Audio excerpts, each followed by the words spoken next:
Hallo, willkommen auf meinem YouTube-Kanal rund um den neuen Ford Focus MK4 2019. Im heutigen Video geht es um Antworten auf eure Fragen zum Android Auto Wireless Adapter. Hierzu hatte ich ja mein Video gemacht, verlinke ich euch hier oben in der Infokarte. In diesem Video zeige ich, wie man den Android Auto Wireless Adapter benutzt, installiert, einrichtet, damit man Android Auto ohne Kabel ins Sync-System bekommt. Und nicht nur beim Focus, sondern es funktioniert genauso bei anderen Modellen und auch zum Teil bei anderen Herstellern. Ja, falls noch kein Abonnent meines Kanals seid, abonniert ihn doch, es ist kostenlos für euch. Ich freue mich über jeden einzelnen Abonnenten.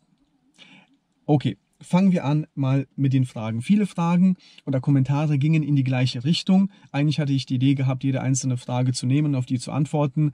Aber wie gesagt, viele gingen in die gleiche Richtung. Zum Teil waren da 2, 3 Fragen in den Kommentaren und somit habe ich das Ganze jetzt mal zusammengepackt und habe mal 4, 5 Fragen mir rausgepickt, die ich jetzt euch mal beantworten werde.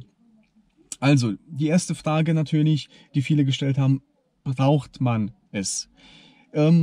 Das muss jeder für sich selber entscheiden. Ich sage mal, für Leute, die ihr Handy generell in der Hosentasche lassen oder die induktive Ladeschale haben mit einem Handy, was induktiv geladen werden kann und zusätzlich noch Android Auto nutzen möchten, für die macht dieser Adapter aus meiner Sicht Sinn. Jemand, der keine induktive Ladeschale hat oder generell, wenn er ins Auto einsteigt, das Handy per Kabel anschließt, um es zu laden, für den macht dieser Adapter natürlich keinen Sinn. Das Handy ist ja schon mit dem Kabel, mit dem Sync-System verbunden und man hat dann Android Auto dann direkt im Sync-System, ohne dass man es per Funk das Ganze machen muss. Also muss jeder selber entscheiden, ob er es braucht oder nicht. Kommen wir dann auch zu dem Thema Nummer 2, nämlich den Preis. Das Ding kostet ca. 60 € plus Versand von ca. 15 €. Wir sind also ungefähr bei 75 €. Ja, auch der Preis, muss ich sagen, ist er gerechtfertigt? Wenn man in Betracht zieht, dass das wirklich ein Entwickler ist, der das Know-how hat, Hardware zu entwickeln, Software zu entwickeln oder vielleicht eine kleinere Gruppe mit Freunden, die das Ganze machen, die haben da ja ganz, ganz viel Zeit reingesteckt, um das Ganze zu designen, zu entwickeln, die ganze Supply Chain durchzumachen, die ganzen Probleme, die aufgetreten sind, zu lösen mit den verschiedenen Handymodellen, Handymarken und, alles, was es da gab, die ganze Problematik mit den Chip-Engpässen, muss man sagen, aus meiner Sicht ist der Preis gerechtfertigt. Herstellungskosten, Entwicklungskosten plus natürlich will die Gruppe oder die Person natürlich auch das eine oder andere was dann verdienen. Alles legitim, alles okay. Ich denke mal, in dieser Konstellation ist dieser Preis aus meiner Sicht natürlich gerechtfertigt. Zudem bin ich sehr, sehr froh, dass es ein Entwickler überhaupt gemacht hat und es so weit gebracht hat, dass es eigentlich Plug and Play ist. Also es ist kein Gefrickel, ich muss nichts irgendwie was zusammenlöten, selber irgendwie Code kompilieren oder sonst irgendwas. Nein, es ist ein fertiges Produkt, was ich kaufe, anschließe, einrichte, wie ihr in dem Video gesehen habt, relativ einfach einrichte und das Ding funktioniert einfach. Und es gibt, wie gesagt, keine Alternative aktuell. Wird das natürlich ein großer Konzern herstellen und das, sage ich mal, Massenproduktion dann fertigen lassen, wären wir vielleicht bei der Hälfte des Preises. Nur eine Vermutung von mir. Also ich denke mal, irgendwann wird mal ein Adapter A, B oder C mal auf den Markt kommen, der vielleicht nur noch 40 € kostet. Das kann durchaus sein. Aber aktuell ist es so, dass es halt nur von diesem Entwickler das Ganze gibt. Und ja, ich unterstütze ihn hiermit somit mit diesem Kauf und habe noch die Funktionalität von Android Auto Wireless. Zudem spiele ich sehr, sehr gerne mit neuer Technik rum und ja, eine Win-Win-Situation für mich. Ja, jetzt habe ich das ganze System 1,5, 2 Wochen im Einsatz und ich muss sagen, das funktioniert tadellos. Keine Verzögerung, keine Abstürze, direktes Verbinden mit dem Handy und es erscheint auf dem Sync-Display bestens. Also hier absolut nicht zu bemängeln. Genauso wie die Einrichtung war, super easy, genauso super ist eigentlich auch die Benutzung in den 2 Wochen gewesen. bei mindestens 1-2 Mal täglichen Benutzen des Autos und jetzt auch auf einer längeren Fahrt alles bestens geklappt, ohne Probleme. Kann ich also nur empfehlen. Hinzu kommt, das weiß natürlich derjenige, der das vielleicht schon nutzt. Bei Android Auto hat man natürlich auch den Android Auto Assistant mit dabei und das war auch noch ein Punkt für mich, der ausschlaggebend war und beim Sync mir so ein bisschen gefehlt hat. WhatsApp-Nachrichten kommen ja beim Sync-System nicht an oder nicht durch. Sobald man Android Auto hat, kommen natürlich auch die WhatsApp-Nachrichten durch. Man kann sie sich vorlesen lassen und man kann mit dem Android Assistant, mit dem Google Assistant auf die Nachrichten antworten. Also das ist echt eine klasse Sache und das war auch so ein Punkt, der mich dann dazu bewegt hat, das Ganze dann zu kaufen. Wie gesagt, mit dem Hinblick, dass ich meistens mein Handy entweder in der Hosentasche lasse oder einfach hier unten reinschmeiße zum Laden und dann möchte ich trotzdem halt das Android Auto Wireless nutzen können. Dann gab es noch eine Frage, wie verhält es sich mit 2 Handys?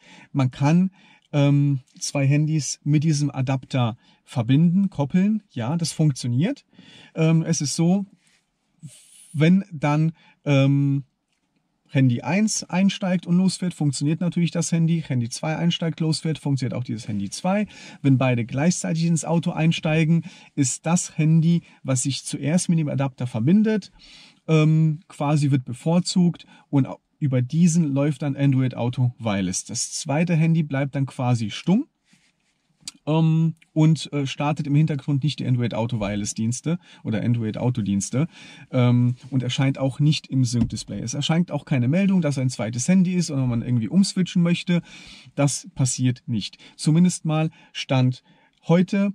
Mit der Firmware-Version 1.5 auf dem Gerät gibt es keine Möglichkeit, A oder B auszuwählen. Ja, also der erste Handy, was sich verbindet, das gewinnt im Prinzip und über das läuft dann Android Auto. Und dann natürlich auch die letzte Frage oder der letzte Kommentar für ein Für und Wider, was mich ja auch gestört hatte in dem ersten Video, das ich gemacht habe bei der Einrichtung, ist, dass natürlich dann der USB-Slot dann verwendet wird und belegt ist und ich eigentlich den vorderen USB-Slot immer frei haben möchte, falls der Beifahrer mal sein Handy mit dem Kabel laden möchte. Hierzu habe ich mir einen USB-Hub gekauft, den verlinke ich euch unten in der Videobeschreibung. Und ja, über diesen USB-Hub macht ihr dann aus einem USB-Slot 4, also 2 sind auf der Seite, 2 sind auf der Seite. Und somit kann das Ganze in der Mittelkonsole verstaut werden. Ja, wenn ihr euch diesen Adapter kauft, wie gesagt, verlinke ich euch unten in der Videobeschreibung, ist es so, ihr steckt ihn ein, es scheint vorne eine Meldung, dass USB-Hubs nicht unterstützt werden. Ja, und es hat den Anschein, als ob die tatsächlich nicht unterstützt werden und es funktioniert nicht. Macht euch nichts draus, einfach das Gerät angeschlossen lassen, Sync-System ausschalten, einschalten und danach funktioniert er. In 50% der Fälle, ich habe da noch kein System entdeckt, erscheint auch vorne eine Meldung, dass das Sync-System USB-Hubs nicht unterstützt. Die muss also weggedrückt werden, aber es funktioniert trotzdem. Also der Adapter funktioniert trotzdem. Ab und zu kommt eine Meldung, ab und zu kommt keine Meldung, aber der Adapter funktioniert immer. Und ja, ich habe jetzt hier den Adapter angeschlossen, habe hier den Stick angeschlossen und hier hatte ich noch 2 weitere Sticks eingesteckt. Die werden auch erkannt und somit könnt ihr dann theoretisch wirklich 4 Geräte hier anschließen. Aufgepasst, ihr dürft natürlich jetzt nicht irgendwie weitere Handys hier anschließen zum Laden oder sonst irgendwas. Das macht natürlich dann der eine USB-Slot, den wir hier drin haben, stromtechnisch nicht mehr mit. Die USB-Sticks verbrauchen nicht so viel Strom, die kann man ruhig hier anschließen, das funktioniert, inklusive diesen Adapter. Aber weitere Geräte, die halt mehr Strom ziehen, dürft ihr natürlich dann halt nicht mehr anschließen, das wird nicht mehr funktionieren. Also in meinem Fall habe ich das Gerät hier angeschlossen, meinen USB-Stick, über den ich die MP3s höre und habe vorne noch meinen Slot frei, der der verwendet werden kann für alle möglichen Gerätschaften. Und ja, zusätzlicher Akku oder zusätzliche Batterie wird nicht verbraucht. Die USB-Slots werden ja nur mit Strom bespaßt, sobald man ins Auto einsteigt. Dann starten die, bekommen also Strom und erst dann startet auch der Adapter. Das ist ja auch der Grund, wieso wir eine gewisse Zeit lang warten müssen, bis sich das Handy dann mit dem Adapter verbunden hat und es dann erst im Sync-System erscheint. Das gleiche auch, wenn ich aus dem Auto rausgehe, dauert es ein paar Sekunden und dann werden die USB-Slots stromlos geschaltet. Ja, das waren so die Fragen, die ihr bisher gestellt hattet. Ich hoffe, ich habe sie einigermaßen gut und verständlich und ausführlich beantworten können. Ja, mir bleibt eigentlich nur noch zu sagen, bleibt gesund, habt einen schönen Tag und bis zum nächsten Mal. Ciao!